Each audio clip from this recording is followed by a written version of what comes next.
The fog swallowed the city like a living thing. Street lamps flickered, but their light never reached the corners where shadows whispered. Somewhere, unseen, something moved in a near name. Every heartbeat echoed too loudly. Every step felt watched. Tonight, the night itself had a secret, and it was hungry. The city awoke under a heavy silver mist that clung to every alley and street lamp. The kind of mist that makes familiar streets feel foreign and ordinary houses seem like prisons. No one noticed her arrival at first. She appeared in whispers, in reflections that didn't belong, in the way the fog bent around corners as if afraid to touch her. Those who glimpsed her could not explain it afterward.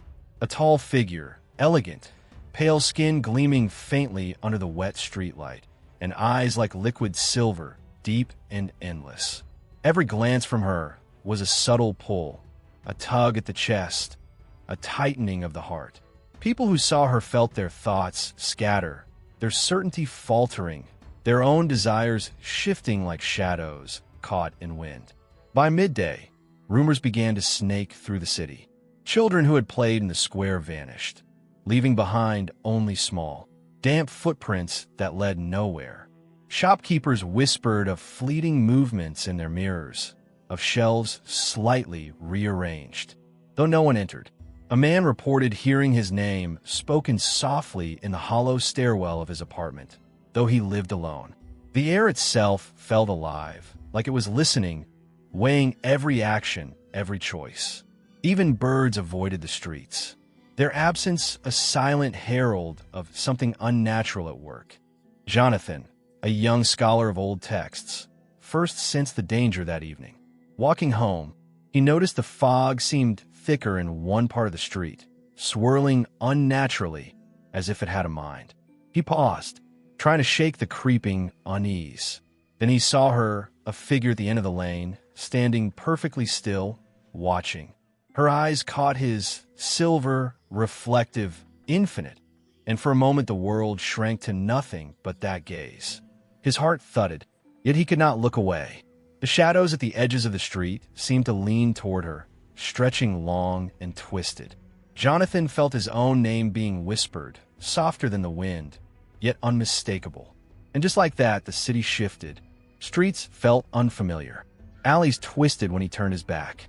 Every corner seemed to conceal eyes he couldn't see. The night had arrived early, and with it, a presence that promised patience, inevitability, and hunger. Those who felt her for the first time understood, instinctively, that life, as they knew it, had changed. Nyxara had come. Jonathan could not sleep that night. Every shadow in his small apartment seemed heavier, thicker, as if it pressed against the walls with a subtle, patient force. Outside, the fog swirled and hissed around the street lamps, carrying whispers he thought were in his head, until he realized they were not. They called his name, soft at first, then sharper, like a memory he had forgotten but could not resist. A chill crawled along his spine as he traced the sound to his neighbor's apartment. The door was slightly ajar. Jonathan stepped closer, each footfall muted, swallowed by the thick air. Inside, the apartment was empty, disturbingly neat.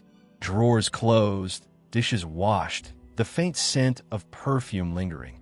But the air smelled wrong, metallic like blood, yet sweetened with decay. Then he saw it, a reflection in the hallway mirror. At first, it was only the apartment behind him, but a figure stepped forward, impossibly tall, graceful, silent. Silver gray eyes gleamed in the dim light, scanning him as though weighing his soul. Jonathan froze, his voice caught in his throat. The air seemed to pulse around her, shadows reaching and curling like fingers. That night, his dreams were no escape. He wandered endless hallways, the fog spilling over marble floors. The sound of distant screams echoing in spaces he could not locate. Each door he opened led to another, twisting corridor. Each echo a promise of something unseen, relentless. A hand brushed his shoulder in the dark, cold as the grave, leaving no mark, yet he felt it everywhere. Waking brought no relief. Outside, the streets had changed. Shapes moved at the edges of his vision, following, always just out of reach. He began to hear his neighbors' whispers. Words he could not recall, warnings he could not understand. By the next evening, Jonathan realized the city itself had shifted its loyalty. Doors closed behind him as if alive, fog bending to guide him toward the shadows. Nyxara was patient, observing, testing. Every instinct screamed for him to run. Yet the pull toward her presence, subtle and irresistible, grew stronger. The first victim was already lost, consumed in ways invisible, and Jonathan feared that he might be next, though he had not even begun to understand what awaited him.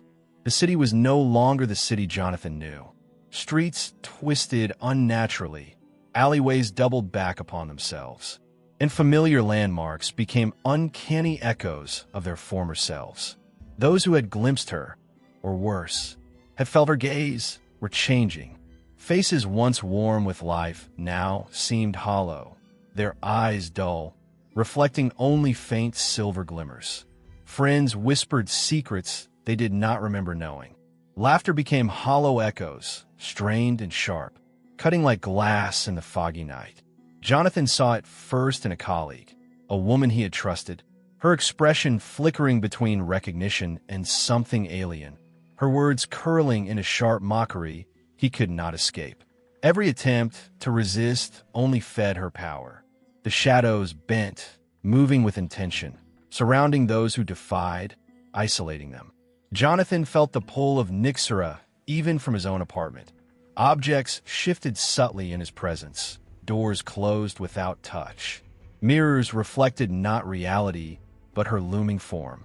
Panic became instinct, paranoia became clarity. Every neighbor, every passerby could be under her influence, yet none admitted it, not because they lied, but because their wills had already begun to twist toward her silent command. The city breathed with her, a living, waiting entity. Jonathan tried to intervene, warning others, breaking into apartments, blocking hallways, but it was futile. People no longer behaved like themselves. The fog seemed to carry thoughts, turning suspicion into violent quarrels. Those untouched by her gaze fled the city in terror, only to return, drawn by curiosity or subtle compulsion, walking directly into the waiting shadows. Night after night, he watched the slow transformation, helpless. He realized that Nyxara did not merely consume. She reshaped, bending fear, doubt, and desire into extensions of her will. By the third evening, Jonathan understood the truth. Resistance itself became a tool of her design. The more one fought, the more one revealed of oneself for her to exploit. Every step he took toward confronting her was also a step into deeper corruption. And even now, the city itself was learning to trap him. The streets, the fog, even memory itself served her agenda. In the heart of the city, somewhere in the ever-shifting shadows, Nyxara waited, patient, eternal, and growing stronger with every soul she claimed. Each corrupted mind a new thread woven into her dark tapestry. Jonathan could no longer distinguish day from night.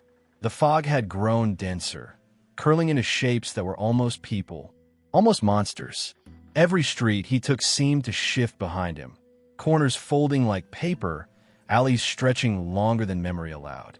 He realized, with growing horror, that the city itself had become a labyrinth designed to trap him, to guide him into the heart of the darkness.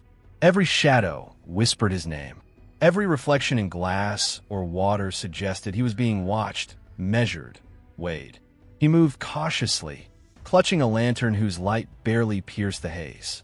Footsteps echoed behind him, but when he turned, no one was there. The whispers intensified, merging into half-formed voices, half-truths, and commands. He caught glimpses of her silhouette in the fog, tall, elegant, unblinking, with eyes like liquid silver that seemed to pierce through not just his body, but his mind. Panic threatened to consume him. But he forced his legs forward, driven by the desperate need to understand, to resist. Even as every instinct screamed, he was already losing. Each encounter tested him. Figures he once trusted now lunged at him with hollow eyes, their voices soft imitations of those he loved. Doors slammed shut just as he tried to escape. Corridors led back to the same dimly lit squares, and mirrors reflected endless versions of himself, each weaker, more fearful, more tainted. He realized the hunt was not just physical, it was psychological, a slow unraveling of the soul. Every hesitation, every doubt, every fleeting fear fed her power, making the fog denser, the streets more twisted, and the night itself heavier. At the edge of the city, where the mist met the skeletal remains of a long-abandoned cathedral, Jonathan glimpsed her fully. Nyxara did not move. She did not need to. The air vibrated with her presence. He understood, with paralyzing clarity, that she had been observing him from the beginning, not waiting, but orchestrating, shaping the city, the people, even his own mind, to ensure he would arrive here, exactly where she wanted him. The hunt was complete, and yet there was still one choice left: to confront her or to succumb entirely to the darkness she had already seeded within him. The cathedral loomed like a monument to despair, its shattered stained glass scattering moonlight across the cold stone floor. Jonathan's breath came in ragged bursts, echoing through the vast emptiness. Every instinct screamed to flee, yet every step he took drew him closer to her, as if some invisible thread tied him to her presence. Nyxara waited at the altar, still, elegant, unyielding, her silver-gray eyes reflecting not just the moonlight, but the fears, doubts, and memories of everyone who had fallen before him. As he stepped forward, the air thickened, pressing against his chest, constricting with an almost sentient weight. Shadows writhed at the edges of his vision, coiling like serpents, whispering truths he could not bear to hear, secrets he had buried, fears he had ignored. And yet, she did not speak. Her silence was louder than any scream, a void that swallowed courage and replaced it with helpless awareness. Jonathan understood then. Every action, every hesitation, every attempt to resist had been part of her design, feeding her power, shaping him for this very moment. Desperation lent him strength. He tried to strike, to disrupt the invisible hold she had woven, but his hand passed through shadows, through air, through nothing. The cathedral walls seemed to pulse with her presence, each stone vibrating with patient malice. And then a voice, his own, or perhaps hers, echoed from the darkness. "The more you resist, the stronger I become." His own memories, his own fears, even his own moral certainties became weapons she wielded against him. Jonathan realized the horrifying truth. She did not merely hunt bodies, she hunted wills. She thrived on despair, on the corruption of hope, on the silent surrender of those who believed themselves free. To face her meant risking everything. To fail meant losing himself completely, body and soul. And yet, amid the suffocating dread, a fragment of clarity appeared. He understood that the confrontation would not be resolved with brute force, nor with cunning alone. It would demand sacrifice, courage, and the willingness to embrace the darkness within himself. For only then could he hope to endure what Nyxara had orchestrated. When dawn, or what passed for it, finally crept over the city, silence reigned like a tomb. The streets were empty, yet the fog lingered stubbornly, curling around corners and buildings as if reluctant to leave. Jonathan walked through the city, every step heavier than the last, feeling the weight of what had transpired. Windows stared blankly like eyes stripped of life, and familiar places seemed hollow, echoes of the horrors Nyxara had wrought. The city itself bore her mark, warped, cold, unwelcoming, a reflection of the despair she had seeded in every corner. Those who survived were few. Friends, neighbors, even strangers Jonathan thought he could trust had changed. Their eyes carried silver flecks, subtle and unsettling, as if a shadow of her influence remained within them. Some whispered of glimpses of her in mirrors, in alleyways, in reflections of passing puddles. Others claimed to hear her voice in the wind, soft and coaxing, a promise of release or doom. Jonathan realized, with a sinking heart, that Nyxara had not left. She had never needed to. Her presence lingered like smoke, invisible but inescapable, shaping the city and its people according to her will. Even Jonathan felt it within himself, a lingering pull, a subtle shadow creeping over his thoughts, testing his strength, taunting his resolve. Memories of the hunt, the corruption, the confrontation, replayed endlessly, sharpening fear into awareness, despair into vigilance. He understood, painfully, that the confrontation had not ended with victory or defeat. It had ended with endurance. Survival was not freedom. Survival was merely a temporary reprieve, a chance to witness her patience, her inevitability, her eternal hunger. And in the quiet that followed, Jonathan glimpsed the truth that chilled him deeper than any shadow. Some darkness does not vanish. Some darkness waits, patient and eternal, in the fog, in the streets, in the corners of the mind. And some predators, like Nyxara, never truly leave. They linger. They wait. The city would remember that night forever. And those who survived would remember it too. The night when shadows walked. When fear became tangible. When the line between hunter and hunted was erased entirely. Nyxara had returned, reshaped and stronger. The nightmare was far from over. The city slowly returned to a semblance of normality, but those who survived carried shadows in their eyes. No one spoke of Nyxara directly. It was safer that way. Yet in every mirror, every foggy street, every cornered alley, the faintest trace of silver lingered, a reminder that the darkness was patient, eternal, and watching. Jonathan walked alone at night, hearing the whispers that would never leave him, feeling the weight of inevitability. Some fears cannot be vanquished. Some predators never truly vanish. And as long as she waits, the night will always belong to Nyxara. Tonight, the fog returns. The streets hold their breath. Somewhere in the shadows, she waits. Will you see her? Or will the darkness see you first?